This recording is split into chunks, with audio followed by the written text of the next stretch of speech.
Hey, everyone, this is Jeronica. Good morning, it's Andy. Cheers, this is Cheryl. Howdy, it's Dalton, and this is Logging Into UKG, a Chicago Users production. Obviously, everybody's favorite HCM podcast by HCM admins for HCM admins. Welcome, everybody. How's everybody doing this morning? It's Wednesday. Yeah. Mm-hmm. All right. Well, and even more so than that, who do we have on the call with us today? The entire UKG User Group Chicago. Welcome, all of you. We're super excited to have you here. So, Mhm. this episode is unlike any episode we've done thus far since we've been recording, and we're super excited about it. As the four of us are all board members of the UKG Chicago User Group, we're taking a different approach with this episode where we've invited a live virtual studio audience. So, our counterparts, all of our HCM admins across the UKG Chicago User Group, have decided to join us, listen to us talk tech, but most importantly, learn about the topic of the day. Who wants to spill the beans? What are we talking about? What's really on top of mind for today's call? Well, the fun part about this episode is that we left the topic up to you, the fans and the audience, and your vote mattered in what we're going to be talking about here today. There was a wide variety of different topics, and yet you chose data governance. Woo! Mhm. My baby, near and dear to my heart. So this is probably why I'm the most excited. So let's just get into it, right? Let's set the framework and let's get into talking about what we're doing here. So this is the topic of the hour, but I definitely don't think it's been the topic of the past few years, right? Mhm. I've spoken about data governance. Cheryl and I kind of piddle about it a lot. And a lot of organizations are starting to have conversations around it, especially when you think global, when you think HCM suites, when you think integrated, you think expanding HR tech teams and combining them or where your system sits. So I definitely think it's an appropriate topic. I think out the gate, let's really focus on like what are you guys doing? Let's start the age old question. Do you have a governance model? Are you exploring a governance model? Do you have a skinny version? Like, where's everybody out right now in that governance journey before we talk more details? Yeah. I can go ahead and hop in first. So we are in the midst of building one and have been for about 2 years. But what I mean by building it is building a unified one across our agency because we have, this is how data works within our HR talent team. This is how data works within our IT team. This is how data works for our finance team, our electronic health record, our facilities team, our housing team. We have all sorts of different systems with all sorts of different data that we all know individually, but we know as silos. So for the past 2 years, we've been working on projects to not just define what those systems are and what those pieces mean, but hey, in UKG, my org level 3 is called department. Do we use department the same way across all of our systems? What does this mean? We're going ahead and defining all of these terms. We're going ahead and linking them. We're building pipelines to go ahead and put together a data lake and data warehouse, so that we can then start doing reporting across all these different systems and have a true view at our company level, not at our HR level or our finance level. So it's been a large journey, especially because, it since we've been siloed and working like that for so long, there's like, yes, this is what this means until I start talking to so and so. And then it means something different. So trying to really iron out a lot of that has taken some time to try to see all those little intricacies. Yeah, and I would agree with Dalton as well. Doing the very same approach. It's creating uniformity across all platforms across the organization. That certainly takes time. That takes a big lift on everybody's part. But I would say Dalton hit mine on the head as well. Yeah, I was going to jump in with that. The partnership with IT is got to Yes. be strong as well. Whereas a lot of times the misconception is, oh, that's an IT thing. It's not. It really sits with HR as well, especially in our realm, right, with HCM. And I know one thing that I read that really comes to mind with the whole thing is the goal isn't control, it's the confidence, right, between platforms and then just having the expectations of what that data governance looks like. I would say, one of the things or where we are is there's been data governance, but here's the thing. There's one thing to understand who can see what and who can do what. There's another thing to really think about tiered escalation. Who do you go to for support, right? You Mm-hmm. guys talked about the definition of what it means what this data means, right? Having that data dictionary, that library, but then even the governance, as you mentioned, from an IT perspective, it also is integrations. What systems are we sending our data to? How are we securing the data that we send to those systems? But most importantly, at the ground level where AMSTED is really looking at every piece of technology under the umbrella. So no more. And when we talk silo, we're not even talking siloed in HR. We're really thinking holistically as an organization. There has to be a governance framework. Does IT own what we do in security, or does HR own the security because there's an HR tech team and IT has a part that we have to play, or we work closely, as you said, Cheryl? So that's kind of the journey that we're on, but also really kind of selling what data governance mean, because reality is most people think you're telling me I can't do something, but really explaining to them that there are downstream implications if you're in a global system or a unified system across multiple locations and personas across your business. And if you touch X piece, you potentially can impact Y piece, right? So really we're creating that definition and putting it into practice and formalizing it, right? We've had a lot of the pieces in play, but we haven't formalized it, put it in a charter, created a governance team, right? Have a team that when it comes to making decisions about what we implement next, what we change, what we roll out, has to go through certain charters or teams or COE, centers of excellence, where we can discuss them before people I'm just saying, go rogue, because that's what people do. They're like, well, I want this, and my operations manager woke up yesterday and decided, and so now we got to go build it. But they had zero thought, where they sign off on a policy, distribute it, and then come to us and learn maybe the system can't support that. Maybe we can't even build it. Maybe it's not within our area to build it, or maybe it doesn't belong in that system. So really, we're kind of starting over from scratch to really go backwards from just giving the access and saying, you get this and you can do this, to why and what happens if we need to do it differently. And along with that, change control, right? It just goes hand in hand, yeah, with exactly everything that you were talking about. Change control is very important to that because of the domino effect or impacting downstream applications.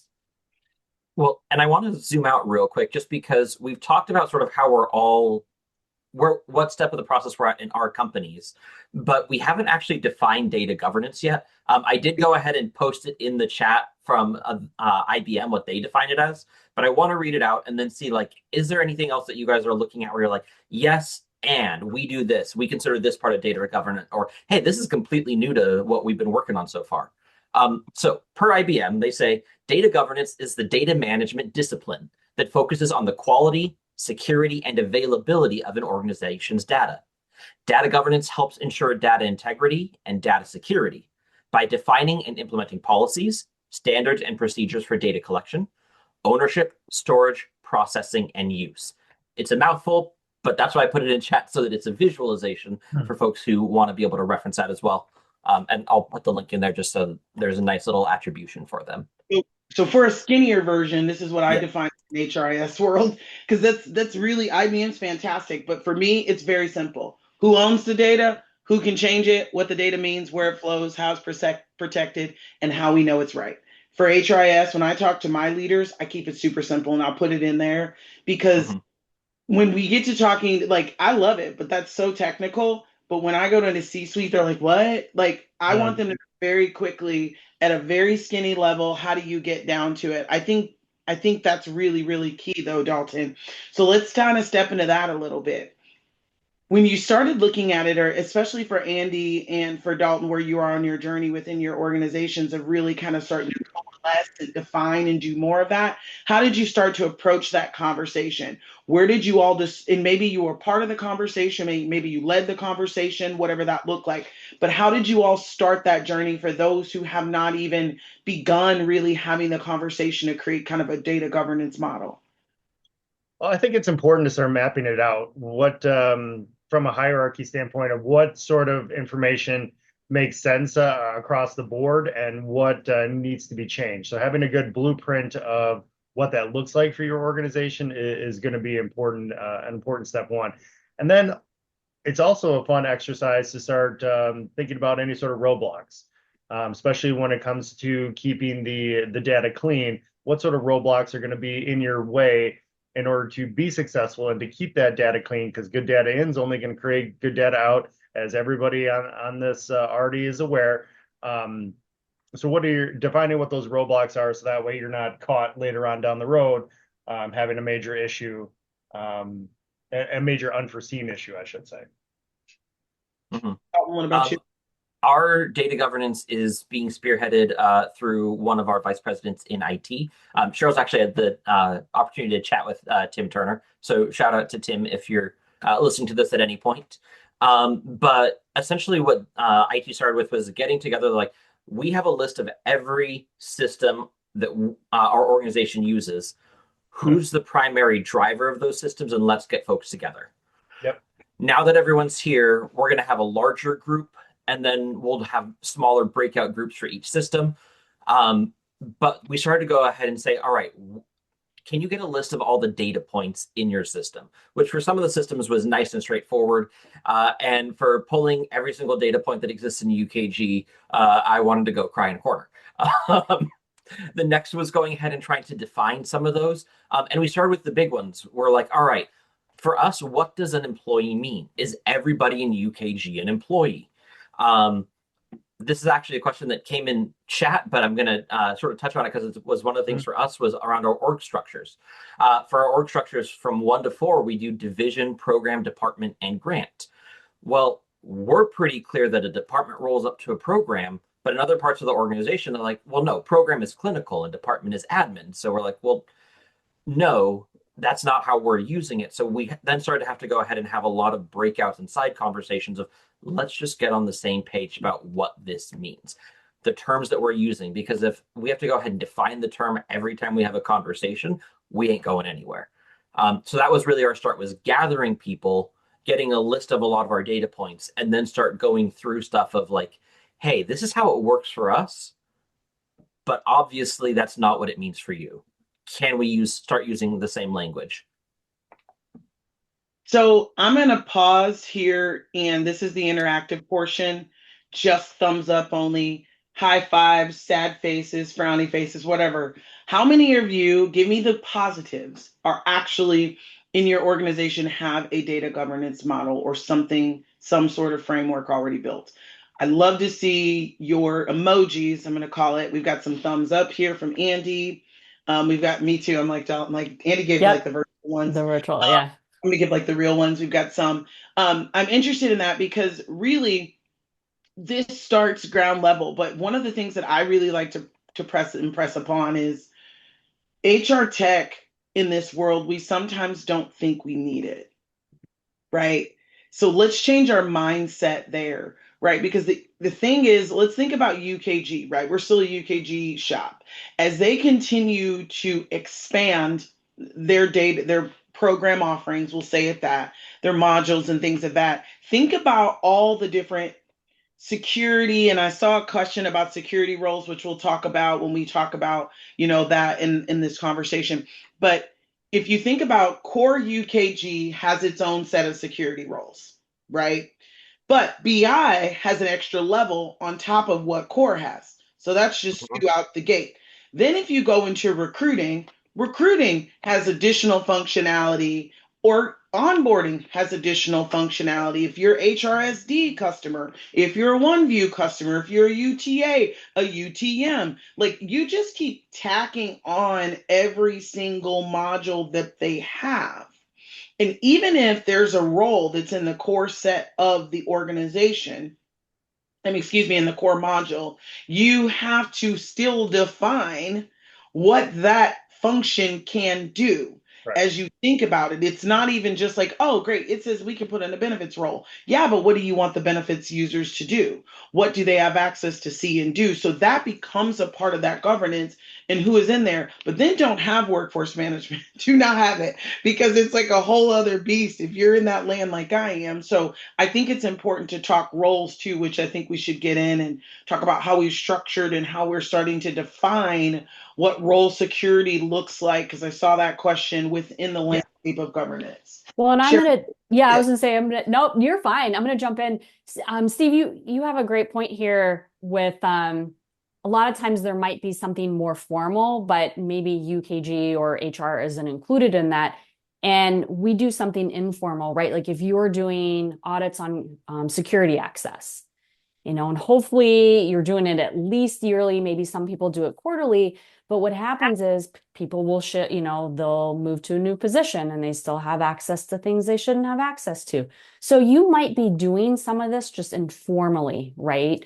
And it would be great. Again, I'm going to say partner with your IT. I have a wonderful IT department, and anytime that we're making changes, or even if I'm integrating a new platform, I might just give them a heads up and say, hey, this is happening. I don't think I'll need support from you, or I may need support from you. So I think some of this, if you think about it, you are doing it informally, but it would be good to have a formal process across the board. Yeah.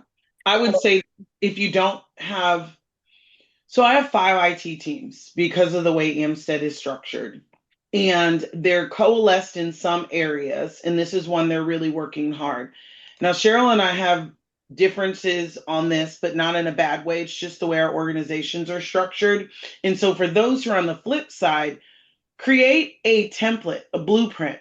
Start, like she said, you're already doing something that I 100% agree. But if you don't have an IT team to bounce it off of, you still have internal partners, you have HR.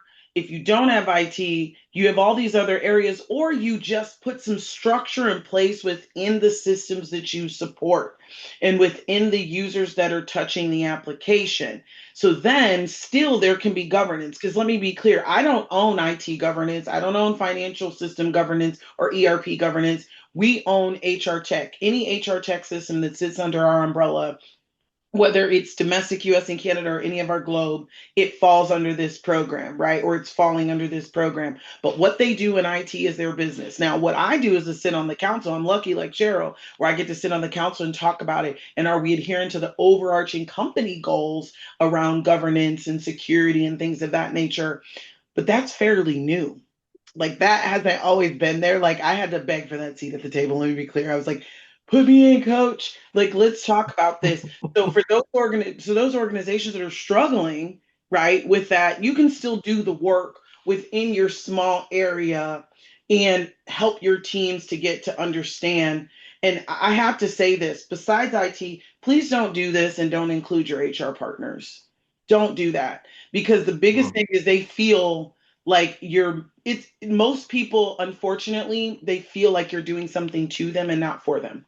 This Well, is to keep them compliant and out of trouble. yeah, and that Right. brings up an interesting topic because it's not the fact when HR and IT kind of butt heads on a topic like this, but there's going to be some of, well, I own this, and it's almost siloed in nature. How do you combat that?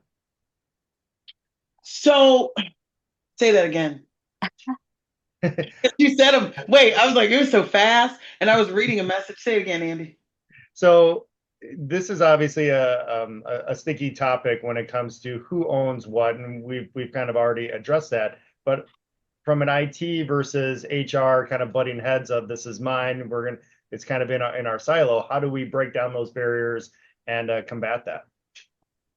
Well, to me, like there shouldn't, when I started in the organization, so if this is a snippet, and this is just a snippet of my background. Every organization, and you guys know this, but they may not know this. Every organization I've been in, my role is to come in and build an HRS team. That's what I do. That's what I'm good at. So I'm used to being up against an organization that doesn't understand what we do and why we have a version of it. So what I do, very specific to how I approach it, is exactly what I just said. And I think it kind of goes back to what Cheryl said. You do have to build relationships. Relationships are key. Like governance cannot be built in a silo. You just can't do it. And if you're going to attempt to do that, you're probably going to run into all the roadblocks. You're going to burn some bridges. You're really going to not get the value out of this model and those COEs that you're really hoping to get. So that means relationships, relationships, relationships. If it's not a goal, go learn someone in finance, go work with somebody in IT, I don't know, security, find out who owns what different components without the business. That's the first thing that I do. And so it doesn't become a us versus them. I own this, you own that.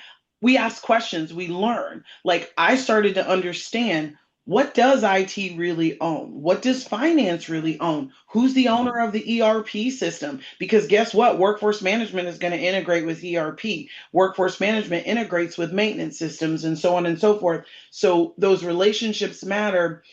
But really, then I started to invite them to things like, hey, I want you to sit in on this UKG call. Hey, let me send this to you about UKG. Let's talk security around UKG. So I didn't exclude them from the conversation, but I also made it very clear that they are, let's use our RACI matrix, folks. They are informed or consulted. They're not responsible or accountable. They're just not. That's my area. But in order to be a good partner, I want to inform you or consult you in the areas that may impact us. That's how I tackle it. It's not easy.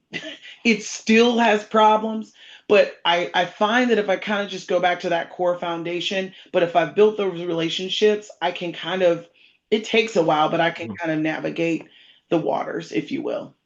Veronica, I think that, I was gonna say, include just mentioning the RACI is gold, right? That's a great tool. And I think you hit the nail on the head there where it's like, hey, we're not saying you're responsible for it, but we may need to consult you or just be informed. So nobody likes surprises. I tried to think about if someone came to me and it's like, you will do this with UKG. It's like, whoa, time out. You're in my space. Let's play nice together, right? We're all on the playground together. We're trying to play nice and just have those conversations. And sometimes it's okay to agree to disagree, right? Yeah.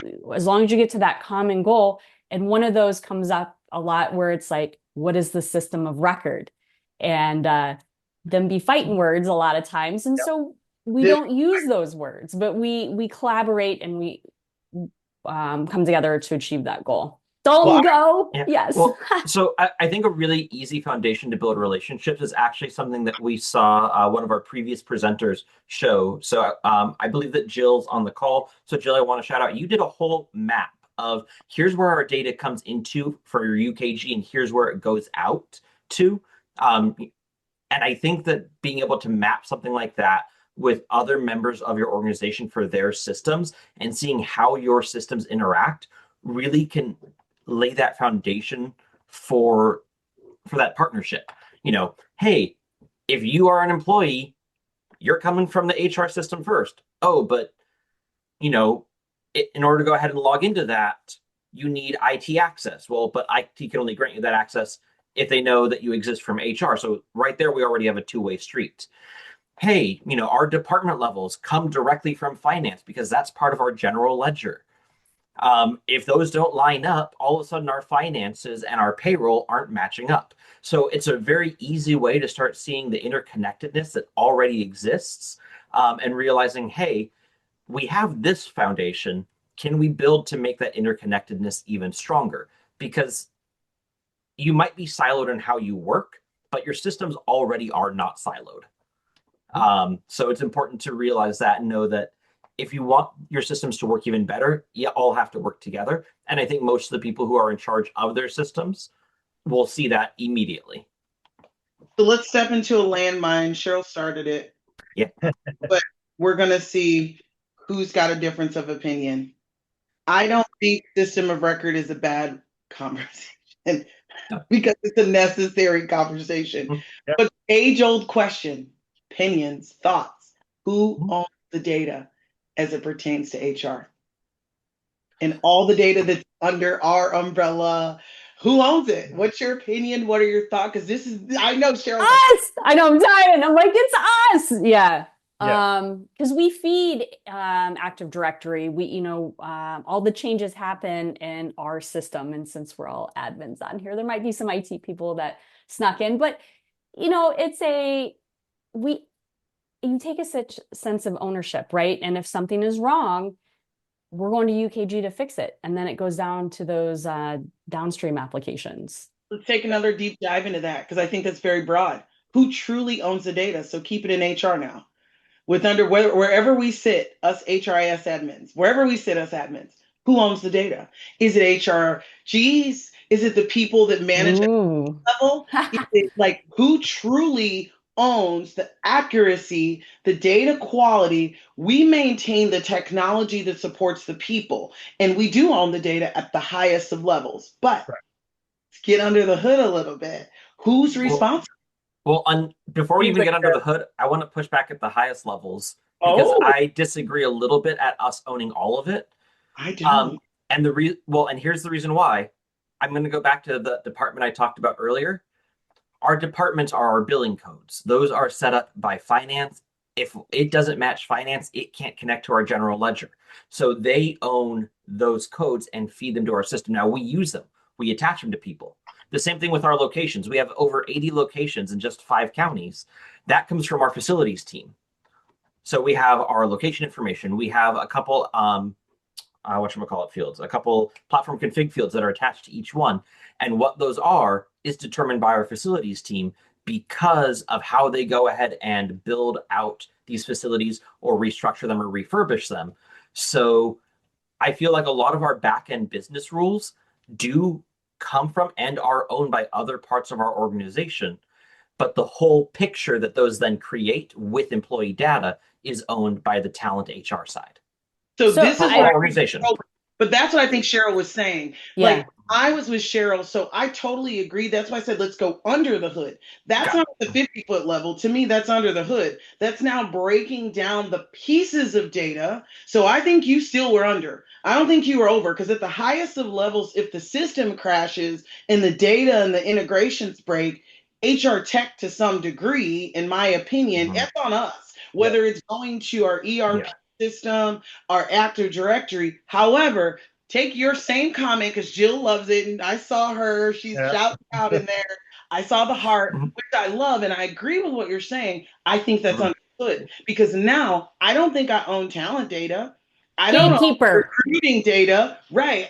We're gatekeepers. Correct. Yes. I can't tell you if Joey should be in department X, Y, and Z or belongs to this manager or there. All I can do is tell you that based on how we set rules and structure and what we discussed, you're breaking an integration to benefits because this isn't how he's supposed to be set up. Like I can't say that you hired him in X, Y, and Z, or it should flow to what GL code, or in some cases we can, right? Because we know a lot and we just do, because we've seen it time and time again. But should I chase down? No, but yes. Sorry, I'm jumping in on that. HR, we do chase. I know. See, this is where you can see me karate chopping. Value rules. I'm going to plug value rules here, right? Once the business decides how a flow should be, if we can leverage that, that's one less manual thing they have to do, one less mistake. It's a set it and forget it. But Steve, you have finance tells me what department people are in based on budget. You're gonna lose your thought. I know. Well, so with that though, I agree, because sometimes I'll get a business partner to say, hey, I need this cost center, and I will double check with finance before I start putting it into the system. Again, that's where I'm pulling in the gatekeeper. So Dalton, I agree with what you're saying, but it's that working together. And then at the end of the day, if something's wrong, people are going to come to us. But this is what data governance is. It's not us working in silo. It's creating the framework and structure and going back to the RACI matrix. Who's responsible, accountable, consulted, informed? So if somebody comes to you and they didn't follow the process for getting a new department, setting up a new job, location, so on and so forth, you name it, you need a process in place that's a part of that governance model that says, I'm going back to said person and ensuring that this is correct and approved, that we can do this. And in theory, your process, if it's specifically a department code for your GL, in my process, finance is involved. Like, right, the person has, I see them on the chain, of, yeah, we got this approved and it goes through that. And most of them come through payroll, 90% of them for us. So I pretty much know payroll is not going to give me something that's going to break payroll. So I feel pretty good with cost centers, but it does happen. And I think that that's an important piece. I love that we've got so much feedback in this chat and people have got Yeah. some ideas and thought. Yeah. And Cheryl, you talked about value rules. I think that component using the system to support your model is there. Now, let's be clear. And we talk very truthful. We're real and raw on these. So if you've never listened to us, you should listen to us. Follow us on Spotify and Apple Music. That's a plug for us. I think YouTube too. So make sure you're checking in. We do love that. This is the most important piece of this. UKG ain't perfect. We're all still struggling with pieces that don't fit the way our organizations work. And they don't have all the components. I saw things about, position automation, but they're now just getting out role automation or thinking about, if I think about ERPs, and I'm not plugging systems, but I'm being real, but if I think about ERPs like an SAP or something like that, they have an org structure that allows us to say open position management. Dalton talked about finance. I saw comments around budgeted heads and as it pertains. UKG is gapped in some of these areas. Let's just be real about it. But you got to use what you can use in the system to still make it value add for you. And this is what the UKG Chicago User Group is all about. It's not just about coming to the monthly calls. It's not just about, us asking you to present or do things. It really is about connecting with these partners, networking with us as a bigger, broader team, because maybe we've done it or found a way to do it or a version of it that your business may say, hey, we're really struggling in X area and we're having challenges with our governance or role security or whatever that looks like. Cheryl, you talked about value sets. Talk to me about how you did the value sets. I know Dalton and Andy love a good platform config. I do too. Yeah. Lydia is all about platform config. Like she's in the background. Like talk to people and let's figure out how do we use that to our advantage because that helps. That really helps your data governance because you're not managing one-offs and exceptions. So these pieces should be value add to how you structure that. Just some things I wanted to plug because I think we forget and we get stuck in what they don't have and we don't know or figure out how we use what they do have. Before Cheryl, you make a comment on that. One of my biggest sayings that I always tell individuals when they have questions or have gripes about the system is UKG wasn't created for my organization, wasn't created for your organization, wasn't created for any of our organizations on this call, unless if you're on this call and you work for UKG. But it was customized for our particular organizations. So there's going to be functionality to it that it does have, and it's going to be functionality that you need to find a workaround to. And Dronica, you hit it on the head. We're here to help as a part of a large community. So yeah, there's a comment in here, and I think it's a perfect comment. Jason says flexible processes for governance because if it's not flexible, it will break. That is an outstanding comment and needs to be said out loud because it's the truth. If you build rigidly anything and because let's be real, they're going to sit in a room that you're not in and make a decision that's going to impact everything you just built 6 months later. And if you've got a process that's, we can't do anything else, we just can't, we have to stick in this little box. You're gonna mess your own self up. You're gonna give yourself a coronary, and you're gonna be over here like, I hate it here. It's like if you like I go to church, so if anybody knows, but there's a meme out here where this kid gets up to the microphone and he goes, I hate this church, and he just walks off. Like, but that's what it's gonna be at work. I hate this job, and he's just gonna walk off. Can't do that. You're gonna have to show up every day and figure out how to do it. So think about that structure and give it some breathing room, right? Where can you have exceptions? Now, exceptions aren't the norm. Like most of our organizations think that everybody is an exception, everybody's a purple squirrel, and I have to do this differently. But it shouldn't be that. So we definitely should be careful about that. Let's talk compliance because we haven't talked really about the value and the why behind compliance and what it does when you have how compliance is impacted, I guess, positively. I'm not going to say negatively Yeah. when you have a model or some sort of model or a COE in place. Because I think COEs and data governance kind of go together. I don't think you could just have a governance model and you have some, and it doesn't have to be some formalized center of excellence, but there has to be some sort of level of approvals, right? Compliance, what are we doing? How do you guys feel about that? Is it a bad word? It No. is. Mm-mm. Because good governance helps organizations trust their data, right? Bottom line. Perfect. Yeah. The head of our HR talent team, when she first came in as a consultant, because she was brought in to sort of help the organization over a decade ago to sort of like bring it up to snuff. And one of the things that she really pushes is 100% compliance. Because if you're compliant, if you work to build everything around compliance and you're compliant day in, day out, everything's going to flow smoother. If you go ahead and have surprise audits, it doesn't matter. You're ready for it. So yeah, it's a big thing that we embrace at our within our team.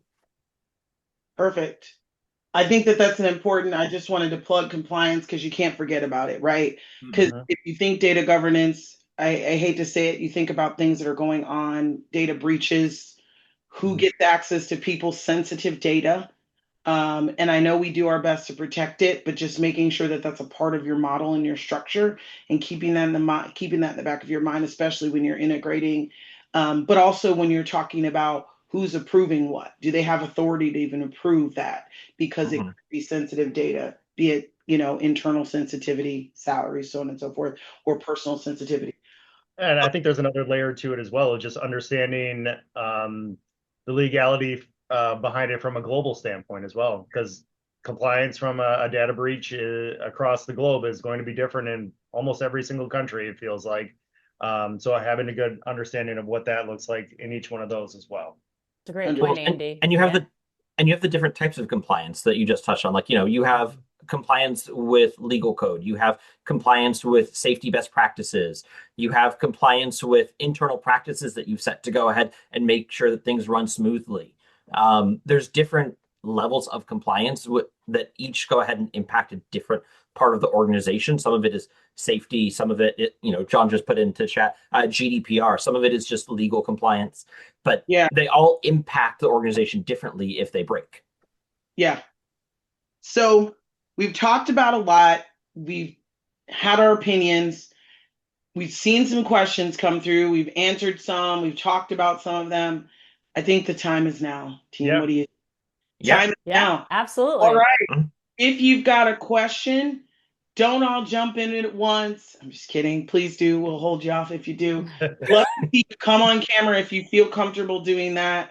Or just come on off your mic, off mute, and ask a question if you have it, or if you have something to add.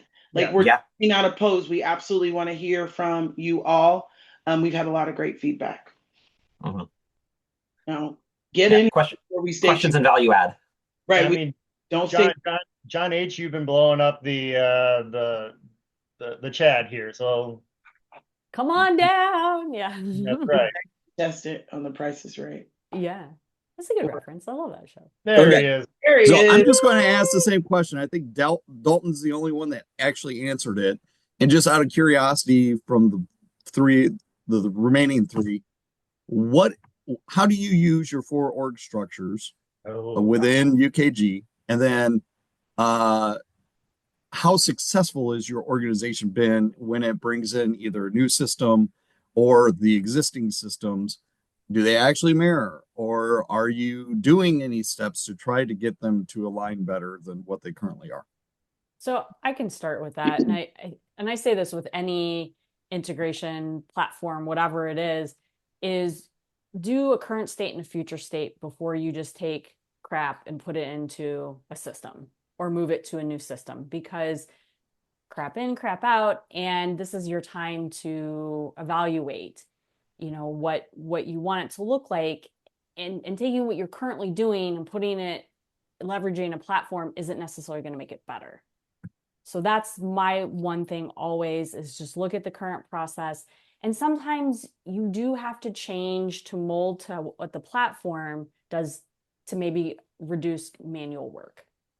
So does that answer? Like, that's my overall generic. We still want to know what your 4 org levels are. You 1, 2, want to know 3, my 4. 4 so business unit, department, segment, and GLT stands for global leadership team. So Good. So very Good. different. yeah, very different. Yes. And if you're using WFM, your org levels are going to have to change, as we found out right now, right? Yeah. Yep, It's like, Veronica, I'm go going to ahead. go last. That's why, George. I'm going to go last. Don't steal our thunder, George. I'm going to talk about Gee, you encouraged him to come on camera. It's all We love real you, here now George. because Yes. We love George. because We do love George. Let's see And what just to Andy make sure that I'm using the correct vernacular, WFM is the same as UKG Ready, correct? No. No. Yeah, No. never mind. Because There's I was work- going to say we are also using UKG Ready for timekeeping. We're one of the last ones that were allowed to do that, I guess, supposedly. And of course, there's 7 levels there, so Yep. that's also. I'll talk to you. I'm going to go last for that reason because it changed. Go ahead, Andy. Yeah, I mean, I think it all goes without saying that your 4 org levels are your pretty much your pyramid, your hierarchy. Ours are division, payroll, code, department, and sub department. But I want to touch on a topic that we talked about earlier, is that about owning the 4 org levels in relation to data governance. The one thing that I always like to say is that from an org level standpoint, that means nothing to us from an HR standpoint. Now, agree with me or disagree with me, but this is also a function of finance. So I think, I'm not sure which one of us had commented on it earlier, that whenever a new org level is created, obviously that's something that we want to partner with finance on, because then it obviously links back to the GL code. But one of the things that I really push for from my finance team is give us a guide. Help us from an HR standpoint, help us understand what these 4 org levels mean to you. So that way, in the early stages of either hiring a person or processing a promotion, whatever it might be, we're getting it right the first time and not having to go back and do it. So there is some ownership in other departments in making sure that data is clean going in, because in my opinion, these org levels don't mean anything to us strictly from an HR standpoint. Perfect. And I real quickly, I want to call out something that Lydia put in chat, and that is, don't forget project, which is essentially the 5th org level. Yeah. Yeah, it is if you use it. So I started Amstead and they had org levels already established. So like they did what Cheryl said don't do. They grabbed things from the previous system or systems and they just jammed it in there. And so every org level was split between 2 things. Like it was like division, region, business unit, company, department, cost center, project, right? Legitimately, project. That's what it was. But as George alluded to, I always knew they were jacked up because I always had to build some variations of reports and do a lot in reporting to fix it. But when we went to workforce management, and this particular first project was central customers, and like John just said, all Kronos legacy projects systems have 7, 8 org levels, right? And they were called labor levels. So you don't just have 4, right? There's a myriad of. So we had to rethink, and this is when it became, what really is the business structured like? So we had to look at finance. How are we truly reporting out? How is operations reporting out? And what we learned is what we already knew. That's not how it works. So we went through a huge reorg. I was on the board. I think I probably yelled 1,000 times on these calls because it was a nightmare. We completely reorged the entire orgs and ended up with what we call management reporting. So really looking at the legal entity structure, what rolls up to what. So this is the parent, because we have 4 sub parents under our main parent. So we have the main parent, which is the master company for UKG. And then we have the 4 sub parents. And then they went into plants. That was how they thought, that's the way they do it. They do plant. Well, actually, they do product line. So our 4th org level became product line. Our 2nd level became plant or company or location, but plant really, let's just for lack of better terms. And then our org level 3, which is department / cost center, stayed the same. And then we had to move everything that was in 4 to project, as Cheryl just said, that became our fifth org level, but not everybody was using it. So it didn't really matter. And we moved it. So now we have 4 different areas, but with project where it's important. And then if you're a workforce management customer, you can still kind of add things like department or job if it's important. I mean, excuse me, or job or more stuff. So that's a good thing there. So that's what we do, John. I don't know if that helped you. And we saw a comment, which I kind of like added Dalton and he added Cheryl, that they asked, if we could create a Word doc or a Google doc that kind of shows what people are doing. I would say to Cheryl's point, though, we can all say what we're doing, but ultimately you should be structured how your business really runs. Like my org levels, I pushed and fought, and that's the reason we did it. It needed to mirror what's going on in finance and operations. Like my system supports that business. We keep thinking about this. Our system is a support system. So at the end of the day, what we do it's going to impact all these downstream systems. So I don't really give a crap, like Andy said, what the org levels are. I care that is finance going to be able to report correctly? Are we going to move and schedule people, report out on labor correctly, hire people in the right area, allocate costs appropriately? So call it doohickey. I think I saw that, which made me laugh. Like call it stuff, things, doohickey, and what's it if you want. I could care less. I love that, Jason. But really, it's what's going on in the org that we need to set up. Well, and that goes back to the partnership, because I know with finance, we had it where they were going to change their description because it's the same thing in their system. Like once we have a code locked in, it's locked in. But for me, I was like, whatever you guys have should match what UKG has, in the description as well, because if someone wants a report from me or someone wants a report from you, it's the same data, but it's going to look different because the description is different. So again, open communication key, that partnership key. And UKG, if you're listening, can you please go ahead and make these description fields even longer? Yes, because sometimes finance likes to be extremely descriptive, and my abbreviations are getting harder and harder to read with how short I have to make them. Well, you better train your finance team. Like I said, we're not doing that. Like, don't give me a title of 75 characters or something. Like, guys, a lot of the time it's not them. A lot of the time it's grant driven. And I wish that we can go ahead and tell our grantors, like, no, we need it short. But if they say, do it this way and we'll give you money, we do it that way and we get the money. That's fair. That's fair. One of the things I will say, I've seen a couple comments around if I was here, I would have set it up this way. Take the plunge, map it out, work with those partners, understand the impact and the value. Remember all the things, the downstream implications, but go do that investigation and start to learn and understand, and then present it in a way that says, if we make the change, here is the value that we get out of this. Here's what it improves. It's a daunting thing. I just went through it. It's like 2.5 years ago, but now everybody's super happy. Like they're like, oh my God, why didn't we do this 10 years ago? And I'm like, well, because you don't have someone as dangerous as me and as crazy to make you like just force it down. Like we have to do this. Like, but I really saw the value, and it was about an 8-month approval process. But once we got over it, the one thing I've seen is the usage, the adoption of the system and reporting has increased significantly. People have used the org structure much better. They are really adopting workforce management, which was a huge deal because people were like, I have to do this to this report and I have to move that. Like they were in finance is asking for more and more access because the data is accurate and they don't have to jump through hoops. So there has been a good value proposition to make that change. So if you can, I would say go for it and try to see what you can do. I agree, but that's very scary. You can do it. Don't be let fear get you. You want me to like call Veronica, get a pep talk before you go in? Yeah. You got this. As we're getting close to our time on this, I do want to go ahead and make sure that we save a moment for our word of the episode, which since we have all these wonderful people live, they are all going to get the word of the episode live. Do we want to go ahead and have one of us come up with it? Or do we say first on camera from a guest gets to come up with it? I don't know. There's been so many good words that I love. There's been a lot of activity in the chat too. Love this. I don't want to like call on somebody and they're like, that's not the word. But I like the idea.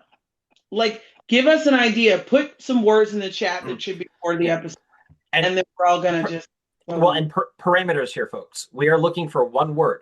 We are looking for a word that really hits on or sums up something that we've been talking about. It cannot be the title of data governance. I thought Steve, I do love doohickey. doohickey. I love it. What I wanted, but I was like, I'm not gonna say it.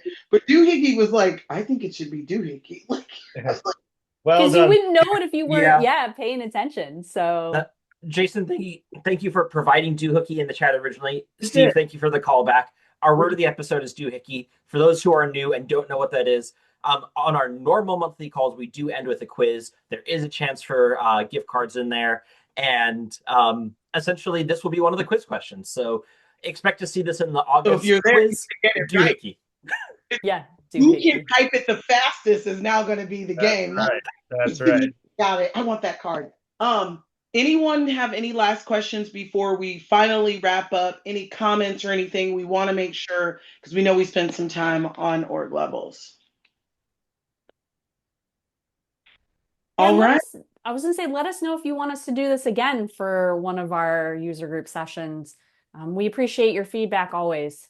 Yeah. And we are interested in, if one of you or a couple of you are interested and we want to do this again, but we want to, of course, get a new topic, but then maybe have some guests. We definitely could do that. So most importantly, we want to thank each and every one of you, because, right, you could have saw this and said, this is going to suck and we're not joining and we're not going to be here. But 40 some odd people decided to come and absolutely sit in. I hope you got something out of this. I know I have a governance model template and it's very detailed. I'd be happy to share it with anybody that wants to. I'm sure Cheryl and Dalton and Andy have a version of their own if you have not started this journey, or if you just want an idea to bounce off of and see where you're gapped or where you can improve upon, or even say yours is better than mine and share some tips with me. I'll take that too. But most importantly, thank you guys. This was fun. Yes, thank you. It was fun. This was fun. And for everybody that's on the call here, because you are now a part of podcast history with the Logging Into UKG episode, your homework assignment after this episode is to get at least 2 new followers or to share this episode with somebody else. So there you go. Game on. Well, and I am seeing that we do have some people raising hands to maybe be guests or be on panels in the future. So I'm loving that. Yes. Get that script and we're going to hold you to it. So Yes. when we reach out to you, don't be like, I was kidding. Nope, you're locked in.